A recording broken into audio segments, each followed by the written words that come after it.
High বন্ধুরা, welcome back to my channel. তো আমার চ্যানেলে আপনাদের সবাইকে স্বাগতম জানিয়ে আজ আমি একটা ব্লগ করতে চলেছি। তো আজ আমি আপনাদের একটা অতি সুন্দর, অতি জরুরি সেটা আমি আপনাদেরকে জানাতে চলেছি যে অতি সহজে কিভাবে এইরকম ডাবর সবার বাড়িতেই থাকে। তো এই ডাবরগুলো কিছুদিন পরে পরে একদম কালো পড়ে যায়। তো অতি সহজে কিভাবে এটা পরিষ্কার করা যায় সেটা আমি আপনাদের সঙ্গে শেয়ার করব। তো আজ আমি এইটা পরিষ্কার করার জন্য ব্যবহার করব এই পিতম্বরী। তো এই তো দেখছেন এই পিতম্বরী, এইটা দিয়ে আমি আজ এইটা অতি সহজে আমি কিভাবে পরিষ্কার করা যায় সেটা আমি চেষ্টা করে আপনাদের দেখাচ্ছি। তো বন্ধুরা, এইটা আমি পিতম্বরীটা আগে আমি একটু জল দিয়ে গুলে নেব। তো আমি এখন জল দিয়ে এটা গুলে নিচ্ছি। এটা একটা ডিবার মধ্যে নেব, বাটির মধ্যে নিয়ে আমি এটা একটু জল দিয়ে গুলে নেব।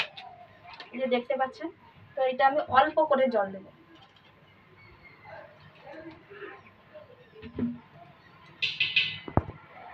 বন্ধুরা, তো আমার এই পিতম্বরীটা গুলানো হয়ে গেছে, দেখতে পাচ্ছেন কাদা কাদা করে একটু গুলে নিয়েছি।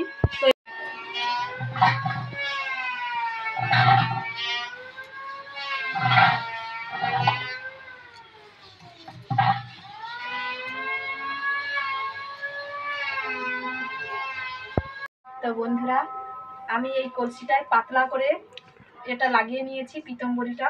তো এটা লাগিয়ে কিছুক্ষণ রেখে দেব। বন্ধুরা, এইরকম একটা খবর কাগজ দিয়ে এটা এবারে মাজবো।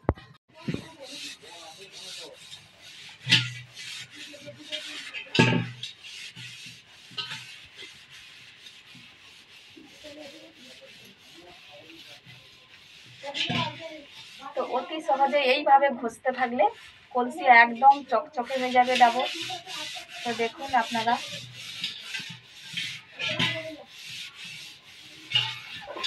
কিছু নয়, শুধু আলগা হাতে ঘষতে হবে, ব্যাস। একদম জোর লাগাতে হবে না, একদম আলগা হাতে ঘষলেই হবে। দেখতে পাচ্ছেন, আপনাদের সামনেই আমি কাজটা করলাম। খুব সহজেই এটা পরিষ্কার হয়ে গেল, কলসিটা একদম সহজে।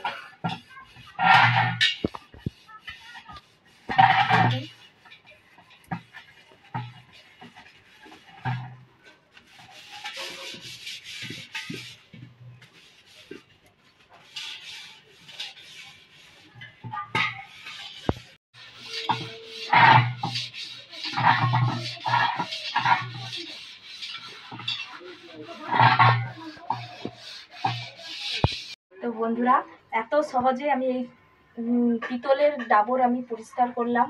তো আপনাদের যদি এই রকম ডাবর সবার বাড়িতেই থাকে, তো আপনাদেরও প্রয়োজন হবে ডাবর পরিষ্কার করার জন্য। তো খুব সহজেই আপনি এই ডাবর পরিষ্কার করতে পারবেন। তো আপনাদের যদি ভিডিওটি ভালো লেগে থাকে, লাইক, কমেন্ট, শেয়ার করুন আর আমার সঙ্গে থাকুন। Tata, by.